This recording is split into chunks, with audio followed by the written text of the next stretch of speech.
Okay. The Beta-proteobacteria. For me, this is kind of the least familiar group of organisms. There are lots of nitrogen cyclers in this group and lots of heterotrophs. Probably the ones you're familiar with. Well, Bartonella and Burkholderia are a couple of pathogens in this group. Oxalobacter, Xanthionobacter, and Chromobacterium are in that group. Those of you with purple colonies on your unknown plates will know this creature. Neisseria is in this group. And my favorite purple bacterium, Rhodocyclus, is in this group. Rhodocyclus is a curved, rod-shaped organism, and it looks just exactly like an old-fashioned lock washer. And so if you see a purple tube with these things that look like circles and lock washers in them, that's Rhodocyclus.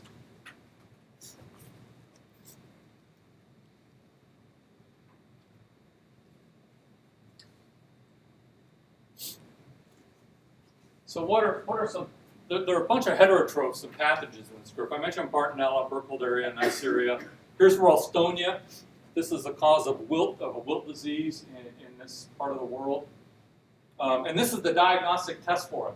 I mean, it's amazing. It grows in the vasculature of the plant. And to test for it, if you have a wilted plant, you just cut off a piece of stem, put that in a test tube full of water, and watch the bacteria flow out of the plant. I mean, it just literally clogs the plumbing of the plant and causes this wilt.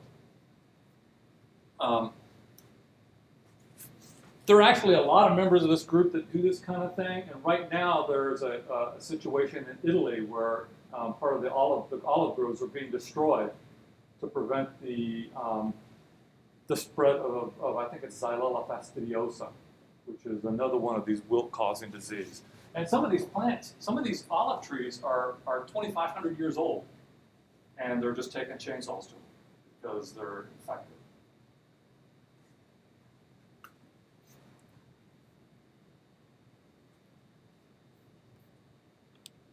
There are a bunch of chemolithic autotrophs, organisms, primarily dealing with iron, sulfur, and nitrogen.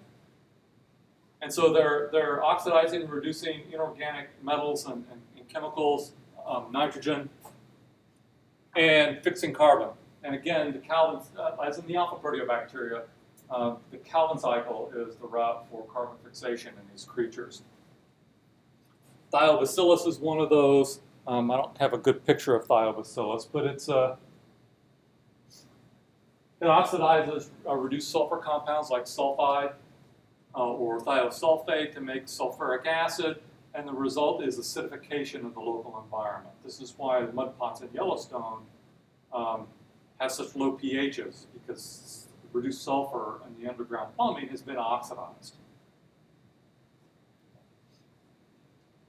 Sheath filaments are in this group, and so this one is Spherodilus, and you may be familiar with this. If you've ever walked across a river or stream and know to be careful stepping on those rocks because they might be slippery, this is the organism that causes that. And you know to look for that kind of rusty red color on the rocks, because if you step on it, you're going to get wet.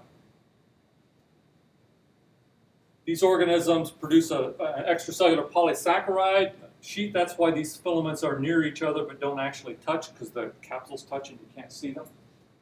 They also oxidize iron and manganese. And that metal precipitate is what causes that red color that's a warning for a slippery rock. This organism is really important also in wastewater treatment. This is another one of these filaments, like the chloroflexate, that wastewater treatment microbiologists look out for. Whoops.